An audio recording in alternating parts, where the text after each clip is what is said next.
thinking of this topic and logging in and getting ready to start this, I just sent a quick note to my transaction coordinator. So here's what I wrote. I said, hey, what is our quickest escrow close right now when all the stars are in alignment?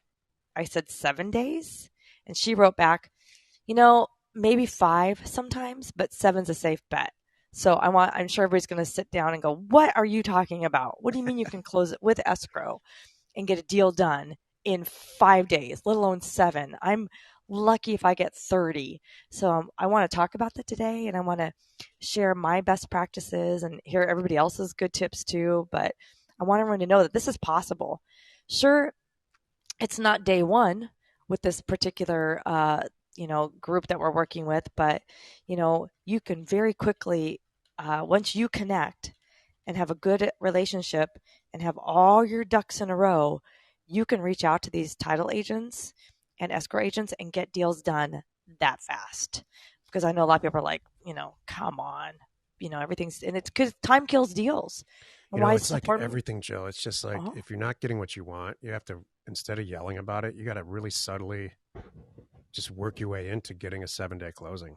Mm-hmm. You can't just yell at somebody, or I think that's so misunderstood. Mm-hmm. Yeah, you have to, that's true. It's part of relationships. It's 2 parts. So I want to share, we'll talk about this with everybody. I think it's 2 parts. It's not only, that person, it's how you communicate with that person. Do they get it, understand our business model? And did I set them up to succeed too, by the way?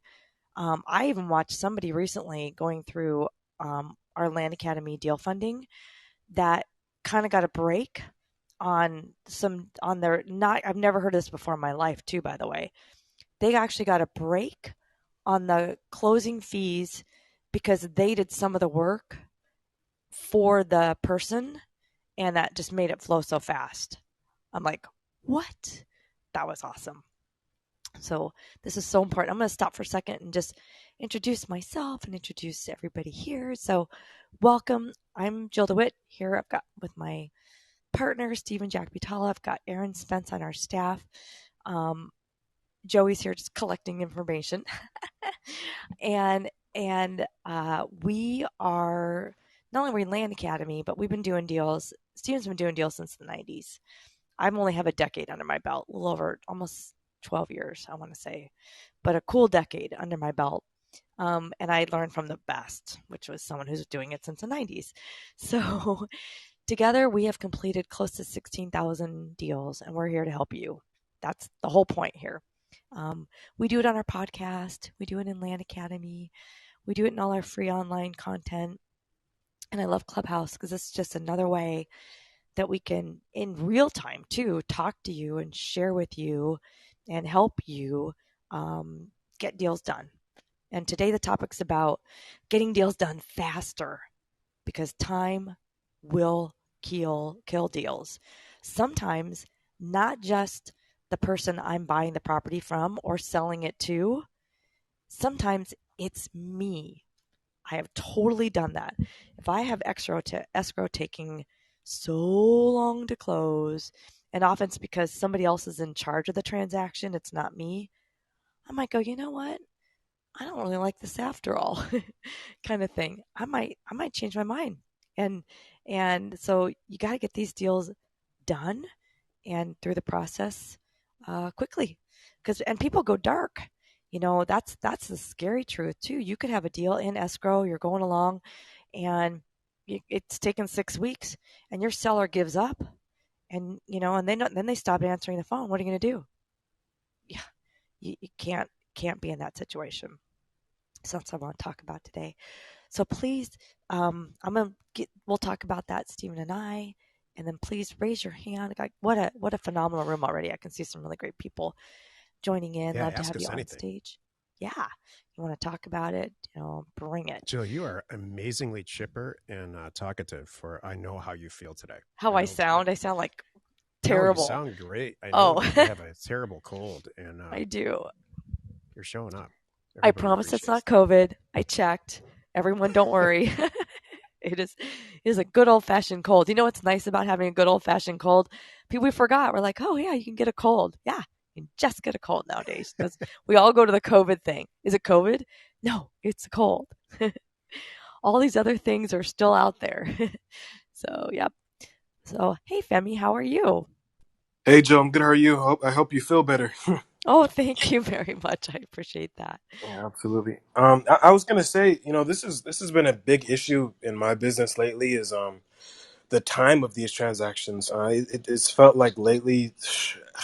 I mean, like almost I'd say about 60% of the deals that I'm doing, they just take time, or like it'll be a really, really good deal.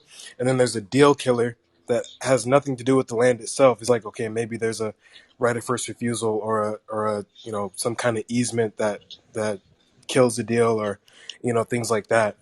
But another issue has been also with escrow in general. It's been taking a while for them to just kind of process through and kind of get that done. Mm, So I don't know how to kind of like combat that issue and try to make these things go faster. I really don't know what to do. I use title companies for 100% of my transactions because they're all purchase price, acquisition price are around $25,000 or more. mhm. But yeah, that's been a big issue for me is speed. Do you have that initial out of the gate conversation with them? Like, AB, here's what I'm doing. It's buyer seller. It's all cash. I'm an investor. I got my docs in an email ready to go to you. If all the, how quickly are you getting title searches back? How fast do you think you can close? So I start with that. Hmm. I don't care about the money right now. Like you, it's like, yeah, the money's important, but more important to me is the speed. So I need them to go, okay, today's the 9th. All right, if I've got it on the 10th, I think we could do by the 30th.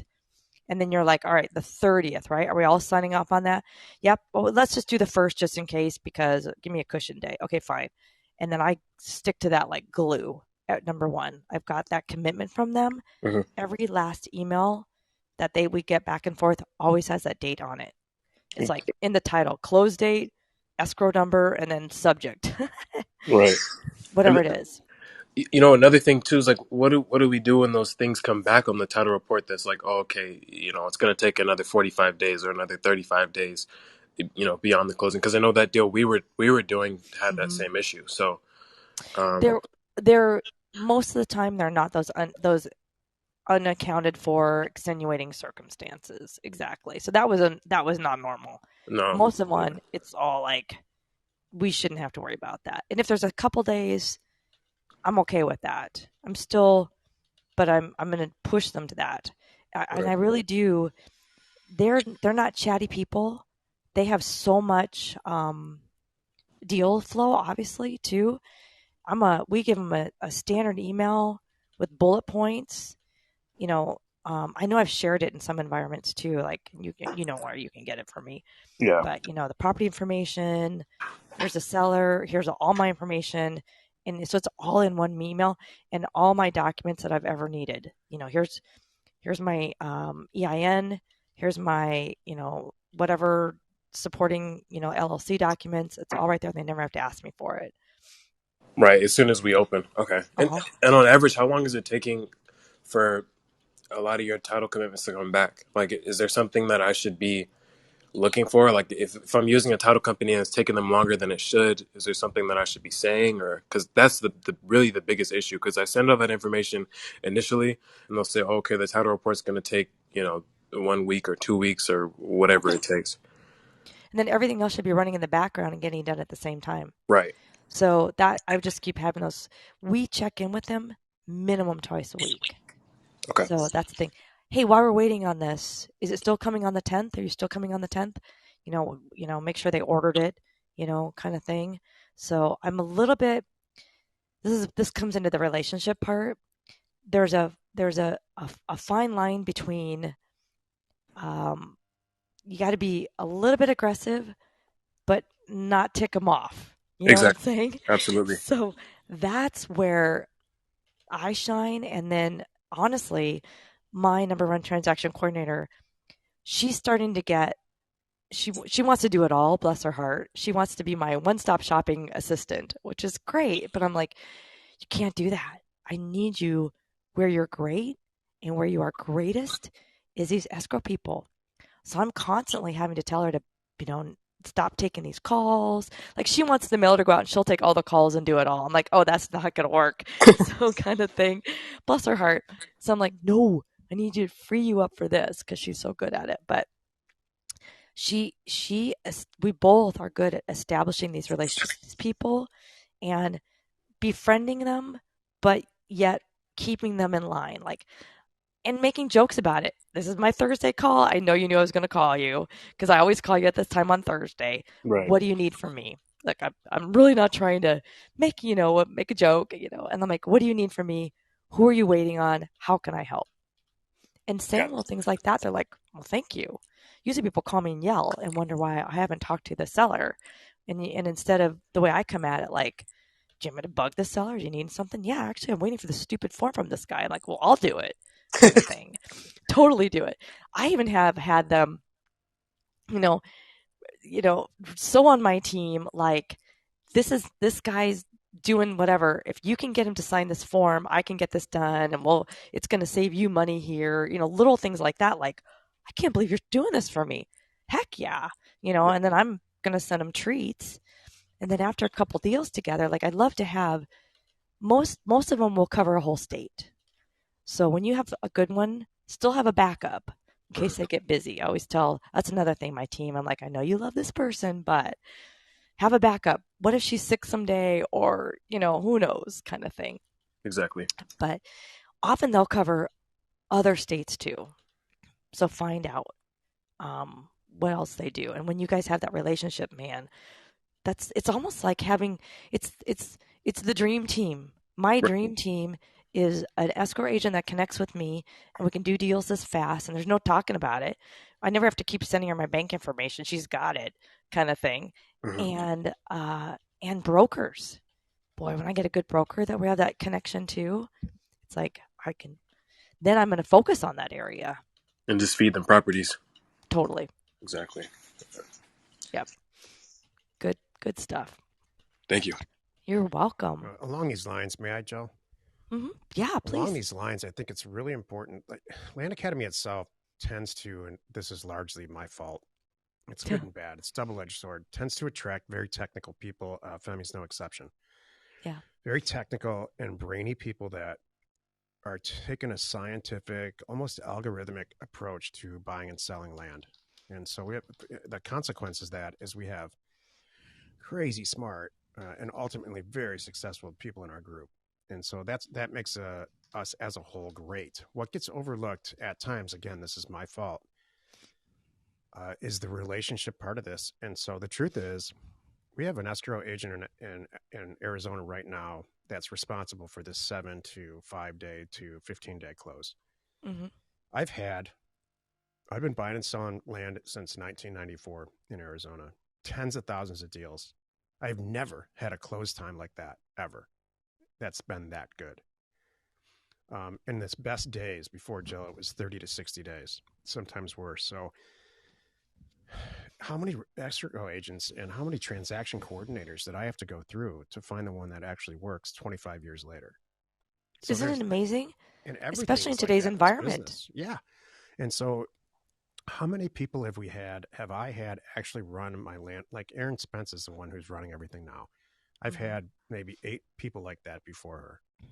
And so we have to keep in mind that the relationship part of this, or really any business, is never going to go away. I thought with the speed of the internet and how things are changing from a tech standpoint, I really believed that phones were going to be obsolete probably 8 years ago. Right. That was ridiculous. It was a ridiculous thought. You have to get on the phone. You got to work these people. You got to tell them, I've got 6 deals behind this one, and I really don't want to go across the street to another escrow agent. And just tell me now if you don't care. This straight talk kind of thing is really popular now. I love it. I mean, it's been for the, because of I think I blame it largely on this crazy politics that's going on both sides. The straight talk, deliver it like it is.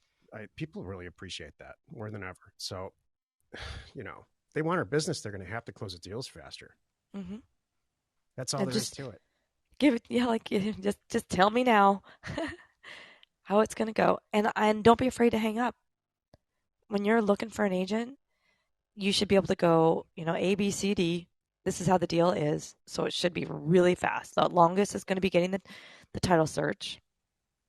And then if they say, oh, let's see, it's September, I think November 1, I'd be like, well, have a nice day. And I'm sure people are saying that.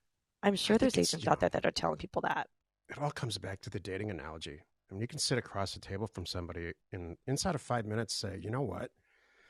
I just don't think this is going to work. I can't handle your multiple personality disorder. It needs to be that plain, and we all just save ourselves a lot of time and money and energy. That's funny. I get it. That's very true. Well, please ask us questions or you have something great. I've got some people I know in the room that I know have done many deals right alongside us that I'm sure you have some funny stories or best practices. Like, where's Michael? I've been going back and forth. I have some stuff to share. Okay, go. Bring it. I've been going back and forth. Please don't let the fact that Jill and I are pretty much having a business meeting here let it stop you from raising your hand. Go ahead and ask questions, please. We're filling space here with funny stuff. Hopefully it's funny. Exactly. I've been going back and forth with a member in the private message with a member of Career Path, this most recent Career Path, because he's got a large agricultural tract that he asked if it, rightfully so. I asked the group, is this a good deal? And I fell in love with it. So I'm ready to fund it and get all involved. And Jill doesn't even know this. And so speaking of time killing deals, this is his last piece of property in the area. And by no stretch is it the worst. It's a functioning agricultural property for at least probably 20 or 30% of what we can go and resell it for. And he does not have a computer. He doesn't have email, and he refuses to use FedEx. So everything has to go through the post office, Joe. That's hilarious. So the purchase agreement that he had to redraw up because he wanted some changes in it, the seller did. The buyer, the person we're going to go in business with, the Career Path member, has got to do all this stuff and put it in an envelope and send it and wait. Oh, you know what? I think is this someone that you mentioned? And I'm like, to me recently, and that's maybe what the holdup is? Because it's all regular mail. I don't know. I can't keep all the deals that we do straight. I know. Isn't that great? It doesn't take long. How many deals do you have that are in the queue? Just ballpark. Oh my gosh. I have 30 that need attention right now. How many Seriously. do you think are really that you're going to do? Shoot. And then I have a follow-up question. I'm going to say, you know what? They're coming. I know how this mailer went out. I mean, probably more than half. What's it, I think? How many do you think our landfunding.com back end, the funders, would do out of those 30? 29. Oh, you think? Yeah. Okay. Okay, wait. Let me back up.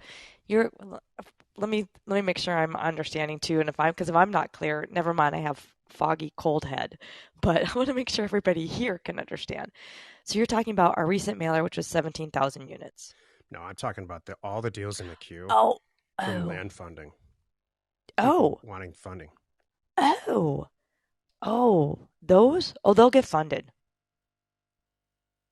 You know why? I know where they got them. That's what I think, Joe.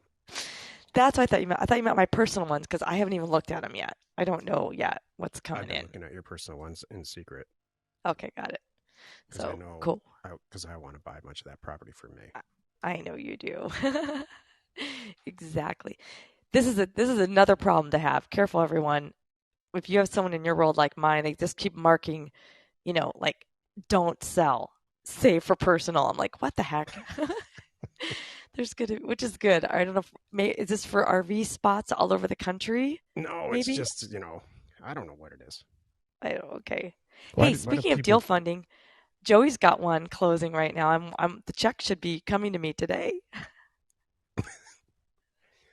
So that's Joey, awesome. Our star marketer turned audio engineer on this show. Thank you, Joey. Congratulations, man. I hope you get a big check on this.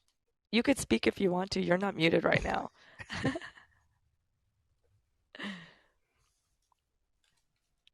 Or, it's okay. It's okay. Got He's it. like, nope. I think Joey is working Oh, okay, got behind it. the scenes right now. Okay, good. That's funny. Cool. So please share with us, talk about your experiences. What has been your fastest? What has been your slowest? How can we help? I've had some that usually, what's funny? Usually the issues that I have come up, and I'd love to hear your experiences here too, anyone. When I have deals that the closing doesn't go as planned, it's not often an issue with a transaction. It is simply uh, missed communication, and then people don't follow up. For example, I have had, before I learned to babysit everybody, you think they're all working hard for you, and you realize, oh, they're not.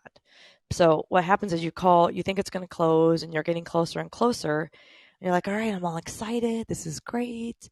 I'm expecting the money to come in. I haven't heard from anybody. I just want to double check, how the signing is going to go and how this is going to be. And you call escrow, and they go, oh, I sent the seller, or the buyer or whatever it is, pick one, a form that he needs to fill out, uh, you know, back on the 25th, and I haven't got it from him. Really? They're like, yeah. What'd you do? I emailed it. Did you call him? No, no. I just emailed it. I'm just waiting for that form. Like, oh my goodness, how often does that happen? Where the form's out there, and the guy missed it. It ended up in his junk folder, and he doesn't know. So this can happen, and that's what I want to tell everybody, why it's important to have these relationships, communicate with them, and check in 2 to 3 times a week to get these deals done and closed. So please, Jack had to jump off right now. He's working on something for me real quick here, deal wise, actually. Yeah, call just needs to get handled. So please ask me a question, share something. Hi, hello, Mike. I see Mike's there. Both Mikes. I see Bruska. I see Mike Alon. I don't know if it's Mike or Catherine. Um, Hi, Amy. I'd love to hear some questions or thoughts or concerns or tips, or just if you want to ask me, hey, how do I handle this?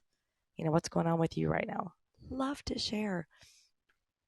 And don't forget too, you see anybody here in the room that you connect with, us or not, make sure you follow them, join our land investing club here within Clubhouse, because we've got lots of great things that we do every week.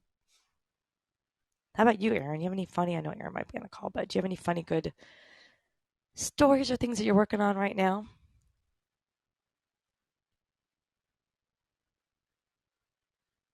Nope.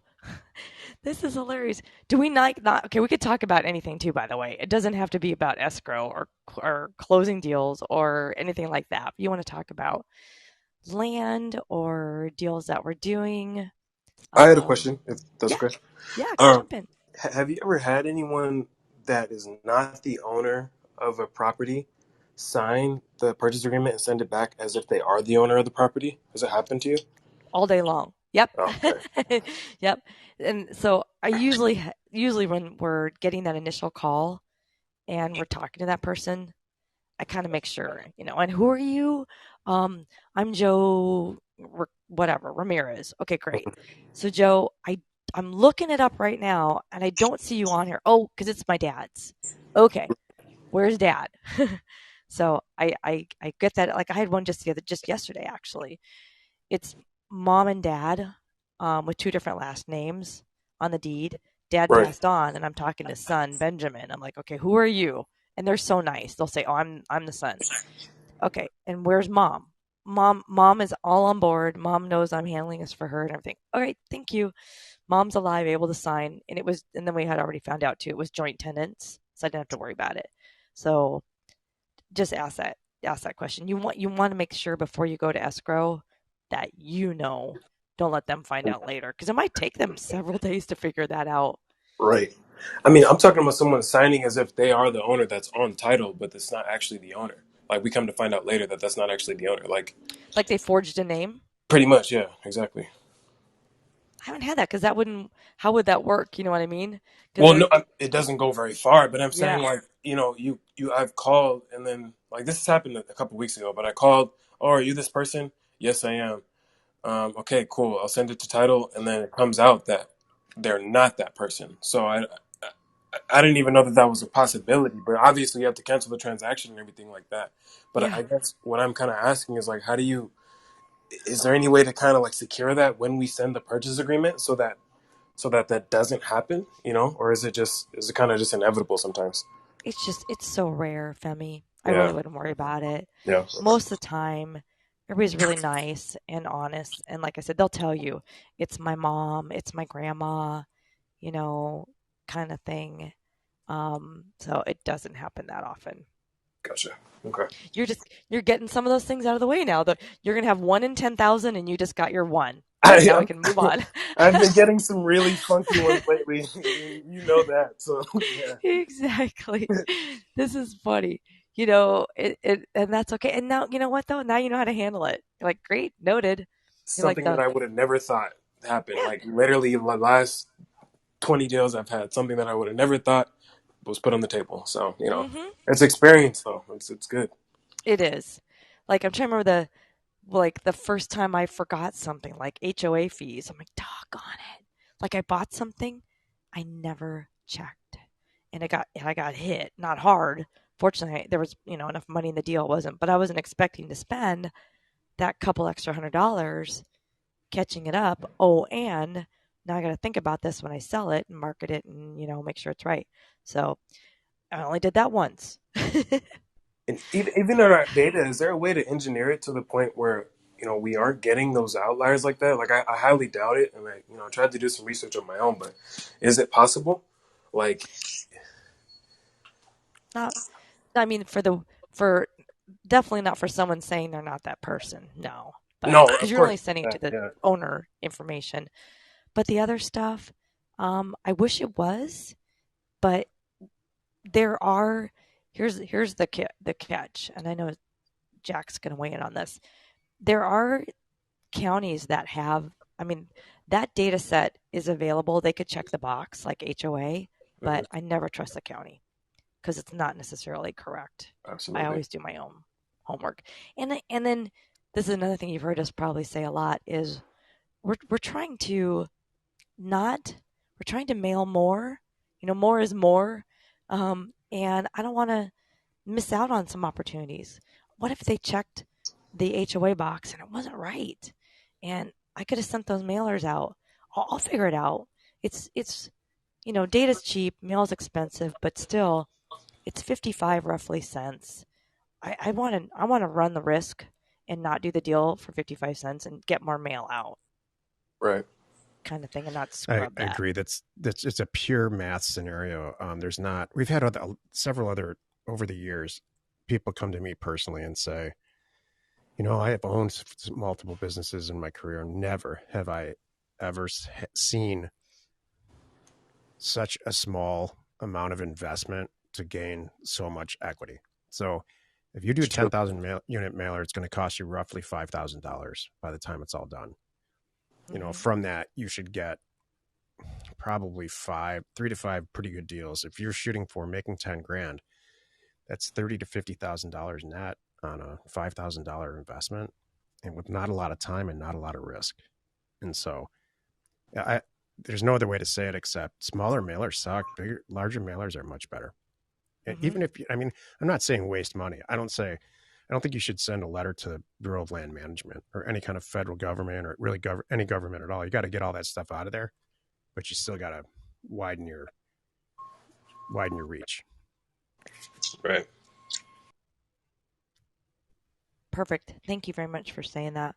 Like right now, as crazy as it is, when the mail hits, and again, it was a big one.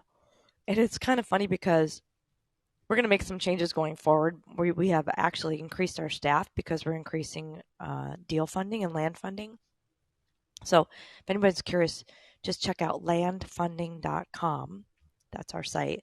But and we're staffing up, and Lord knows I have the money. I'm trying to spend money, everyone. I need deals. So, but the best possible scenario could be when you just have so many offers, so many sellers coming at you that want to sell. It just puts you in such a good spot. And to get like that, you go crazy with the mail. That's often awesome. That's another point. You just have so much control over this. You do. If you own a convenience store, you're at the mercy of who walks through your front door, or a car wash, Exactly. or any of that stuff, or even private equity. You're kind of at the mercy of the deals that get submitted to you. So this Mm-hmm. way, you're reaching out. You sitting at your desk, wherever your desk is, have complete control over how many deals you do. Mm-hmm. Exactly. Hey, Jennifer, how are you? I'm okay. Um, Good. is this just a really, this is a very frank question. Is this a dumb business to get into if you live in California because of the capital gains and all the other taxes that the state is going to throw at you? I would love to answer this, Joe. Yeah. Yeah. Do you know, Jennifer, we just left California? I don't know if you knew that. No, but Okay, I mean, good. I've been looking at moving to Florida, so Hmm. I get it. Well, look, can I say one thing real quick and then I'll let you run with it, Jack? Yeah. The beautiful thing is, it doesn't matter where you're sitting. So you can be in California and happily uh, doing deals in many states and have a good life. So now, as far as paying taxes in California, it could be anywhere. I'm gonna let you run with that, Stephen. So Joe's exactly right, and that's how I would have begun to answer this question. So, we all, with success, comes some responsibility from a tax standpoint and a legislation standpoint and all of that. In the beginning, not so much. It's all one or two or three deals. It's also sole proprietor, and you file it on your own tax return. But once you get some momentum going, it's very important to form an LLC in a state that believes in business and what is going to reward you, not punish you for that. And California is on the bottom of that list, in my opinion. And so it's not just that 16% tax rate, which is atrocious on its own. It's the air of punishment for actually doing business in that state. So eventually you're going to get employees and all kinds of stuff. And we just had to undo all of that. And it took a year.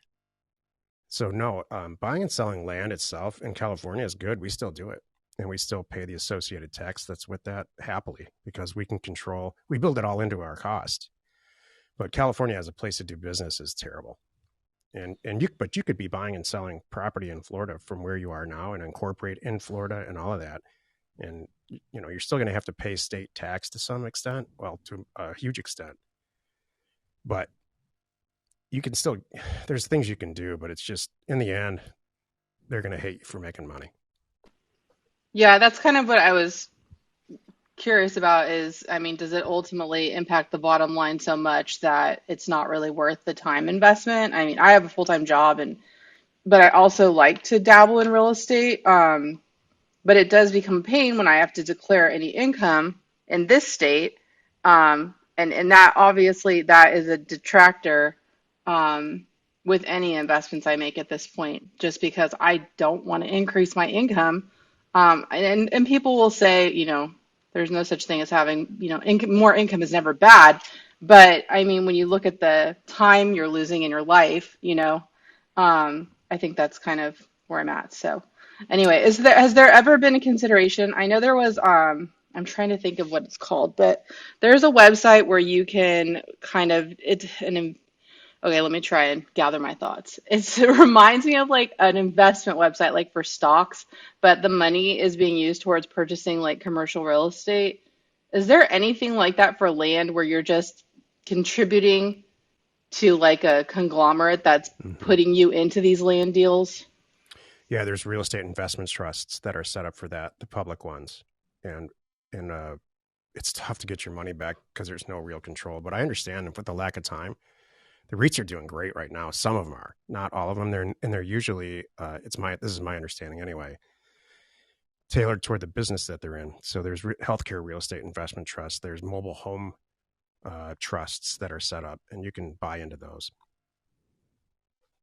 There's also index funds that you can find that are commercial real estate related, but just like, that's going to be a slow return. We just did today we recorded all of our podcasts for next week, and we just did a kind of a show about how to really look at how much money you're making in this business. And it's pretty staggering when you line it up against return on investment, internal rate of return, and all of the ways that you look at or gauge investment. You can buy stock, you can buy portions of companies, and everybody looks at a few numbers. What I look at is my cash on cash return. If I buy a property for $20,000 and I sell it for 40, my cash on cash return, if I paid for the $20,000 myself, is 100%.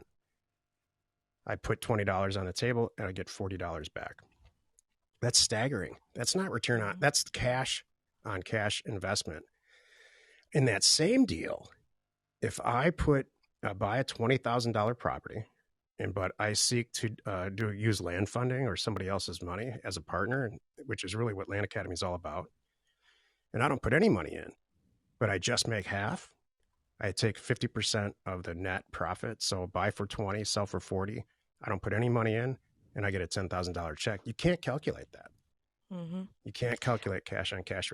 It's so high and so attractive that it doesn't calc. So this is worth it. Like, my point is, I don't want to bitch about California. I could spend a lot of time talking about that, but it shouldn't stop you. Don't let it stop you from, don't let the tail wag the dog. I think it's apples and oranges. We left California at the same time as a dear friend of ours who is a retina surgeon. And we all left for the same reasons. We have different businesses. We're all just making too much money. And we were not being treated as we thought we should have been treated. Right? Well, he went to Nevada. We came to Arizona. And everybody's happy. We all go visit and do our thing. So I see it like two parts. It's like, where do I want to live? Number one. And then number two, I need to make enough money to afford to live here, which, by the way, real estate is a great way to afford to live on the beach. That's exactly what we did.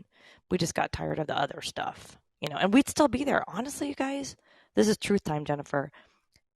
If COVID hadn't happened, our kid wasn't home, and some of the other things that happened, like on our beach, like it really changed, and some of the political things got a little weird. So that's a lot of why we just these are not my people right now. I don't know, kind of thing. So, but I miss it and I love it, and you could stay and have a nice life doing this. There's a lot of people in Land Academy. There's a ton of people in LA that are in Land Academy. That's what I was just going to say. There's a lot of people that do this very successfully in California. And I've noticed too, what I was going to ask you, Jennifer, is if you're from there, because I've noticed too that this tax situation and this general animosity toward people who make money personally and professionally comes from people who grew up there. There's this air about them. Then I'm talking about LA County. There's this air about them. This air about them. It's like, you don't get it, man. Oh. This is the center of the universe. This is the greatest place in the world, and it costs a lot to live here. To which I say, no, it's not at all the greatest place on the planet. And no, I'm not going to pay. Well, I grew up there, and I don't have that mindset. But also, I watched my parents leave. I watched my parents leave Southern California to go to Texas for no state income tax. There you go. So maybe that's why I was raised with, you have options. I think you're from Orange County, right? Yeah. I live on the Central Coast, and so in the last year, what's been interesting here, I was able to offload a house that I bought in 2005, so that was a nice treat. But we've actually been I don't even know, the mass exodus location of the two cities we're in between. So we've seen San Francisco and Los Angeles infiltrate our housing market.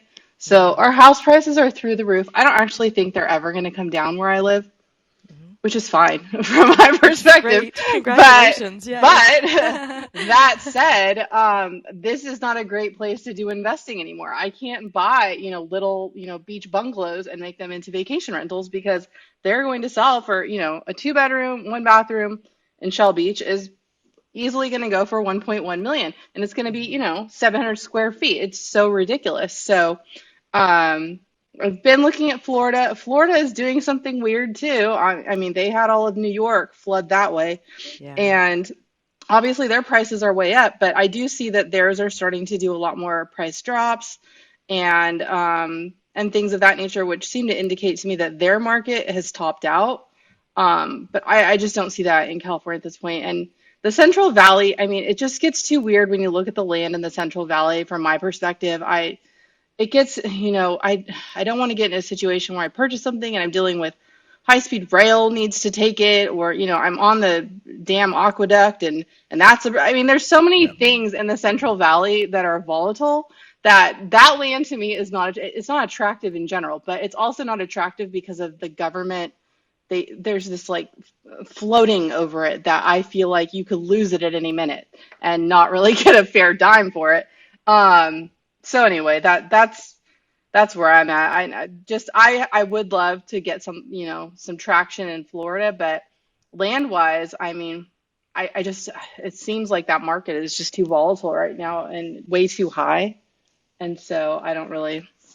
Anyway, There's a lot of other areas in this country that you could do really well too, I, I, just as I, an investor. I don't think you should change a damn thing. I think your thought process is fantastic. I think you caught the wave on the way up. It sounds like with at least one deal, and you're micro watching what's going on in Florida. So I think you should just keep doing exactly what you're doing. That's good. Good. Thank you. Hey, Bobby. Hey Jill, hey Steven, hey everybody. Hello. Hey. Hey, I just had a well, first of all, that was really interesting conversation you guys just had. But Thank you. I just had something related to like the quick deal closing. It's semi related. So I was thinking last week, I was telling my husband how interesting it is how people have, and this may be a word of encouragement, but how people who are W-2 employees, sometimes they kind of look down on their situation, thinking, oh, I don't have time to do the land business because I'm at work every day or whatever. But we had a revelation. So he and I are also business owners. We own multiple businesses. We have a professional audio company, and we have a home improvement business, and we're musicians and artists, and among other things. And what we found is it's actually more difficult in the sense of doing things quickly as it relates to this conversation. We actually have more difficulty, I think, than an average W-2 employee because our schedules are so inconsistent.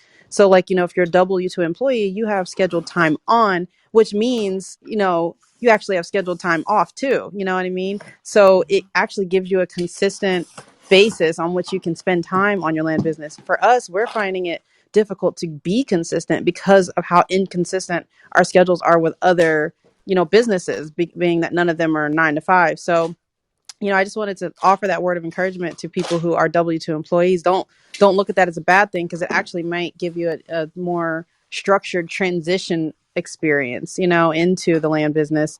But I didn't know if you guys, what were your thoughts on that as far as, like you said, closing deals quickly and getting through things quick and being able to follow up with people multiple times a week, just that consistency. What are your guys' thoughts and anyone else's experience with that?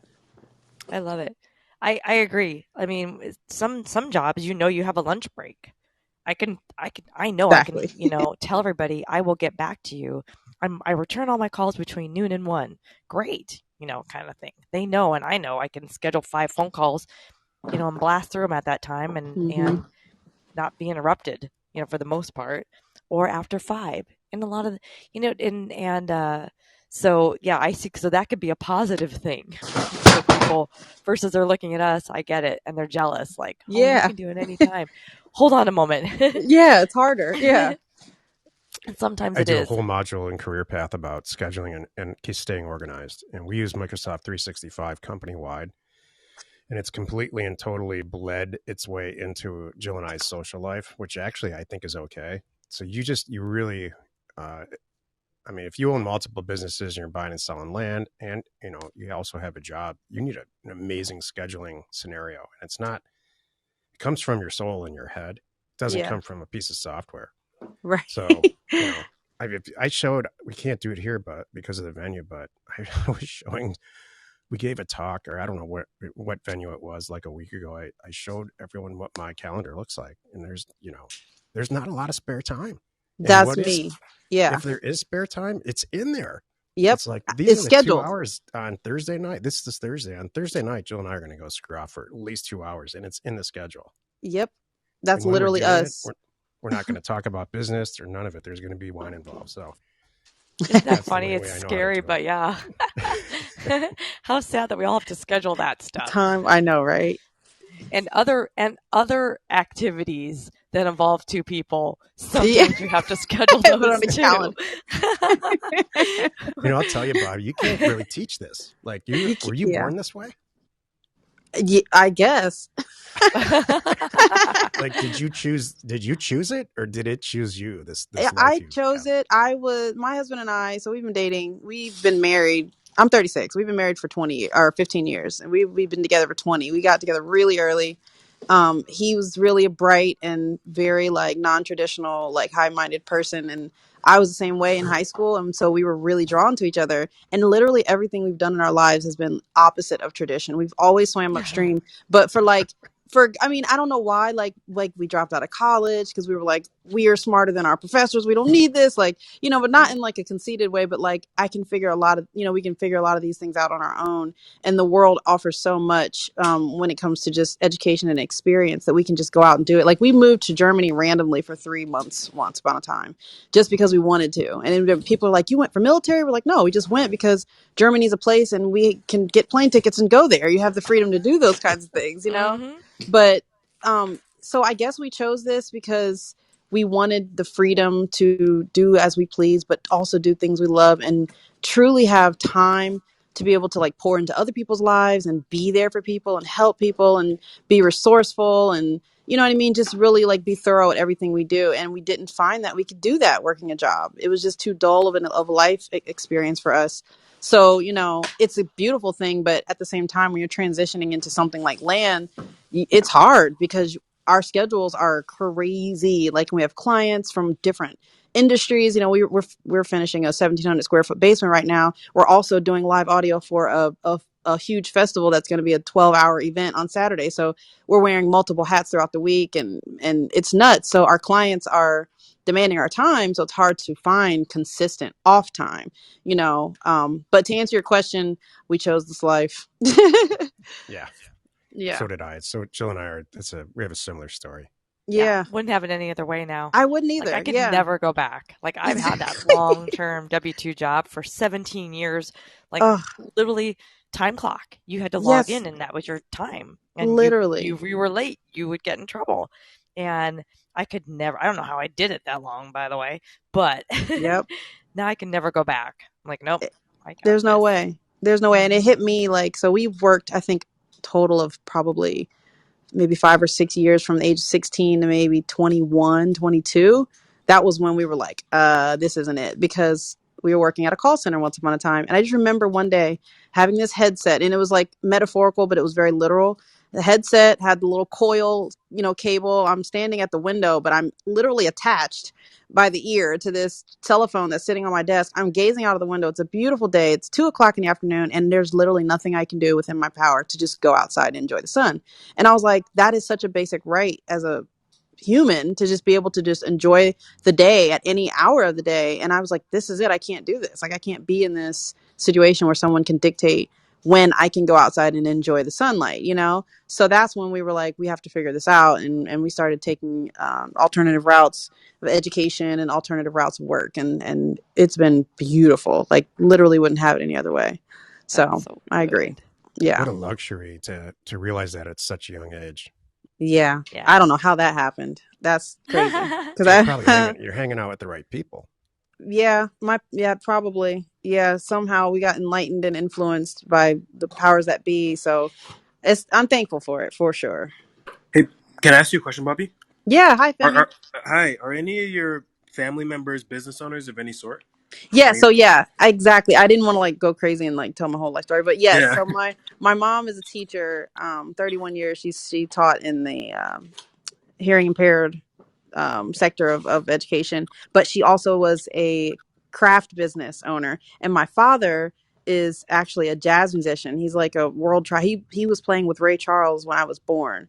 So he's a Wow. world traveling jazz musician. So and he has probably had one job his whole life when he was like 18, like putting in light bulbs at this random like place. But then the place ended up hiring him as a keyboard player. And then like that was it. So he's, 67 and he's Grammy nominated artist. So I've definitely seen other options and been given the opportunity. And my husband, on the other hand, he's more of the black sheep because his family is just very like, blue collar, like go to work, working at like his dad was a foreman at Wonder Bread for until it closed, and his mom's been in the school system for her entire career. So I really don't know where he got that influence from, but I guess your dad owned a construction company too. So yeah, both of our parents gave us a little bit of insight on what life could be. But neither of our parents were all in. It's our parents worked extremely hard. They worked very hard, worked in that industry, but we got a glimpse. So I think that's what sparked it, is just having that glimpse at a young age and seeing like what could be on the other side. You know what I mean? Yeah, I was gonna say for me, like it was definitely. I feel like I learned it over time. I'm Yeah. I'm really young. I'm not 25, so I'm really young. Nice. And so I'd say like for me, like my father is a business owner and everything like that. I'm almost done with school, but like for this specific business, like I'm super all in. Like I've done all kinds of different hustles and all Yes. kinds of different things and started different businesses, but like with this, I mean, I'm just completely all in and obsessed with it. So Same. it's that's what I was gonna say. As far as time management, sometimes it does get difficult because I don't know how to balance, my life Mm-hmm.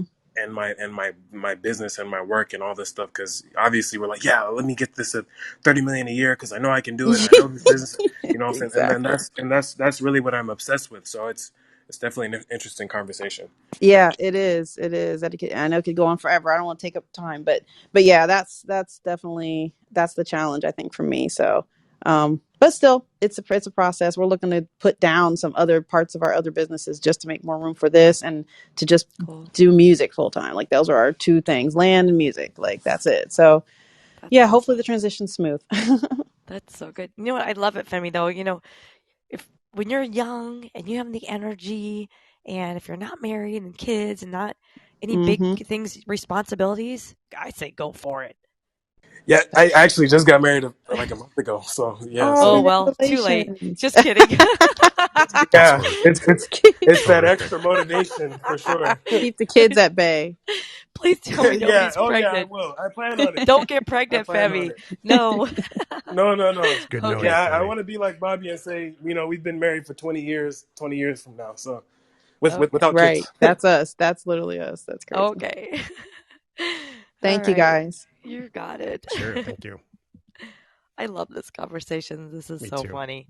Isn't it funny? This is a whole nother thing that we should expand on sometime, which is how much of our how we're obviously the same people, right? We obviously are attracted to each other. We're obviously, you know, see the value in land, and there's just so many. We don't want to do a regular job. We will. It's true. I will. I don't really. Our calendar's nuts. I don't really care. This is my life, and I love it because, like Bobby said, you know, yeah, my calendar's nuts, but today on a pretty day, if I want to like delay a call or delay something, I am allowed to go outside and sit by the pool, put my feet in for 10 minutes or 20 minutes or an hour or whatever. I could move stuff around. We're going to add.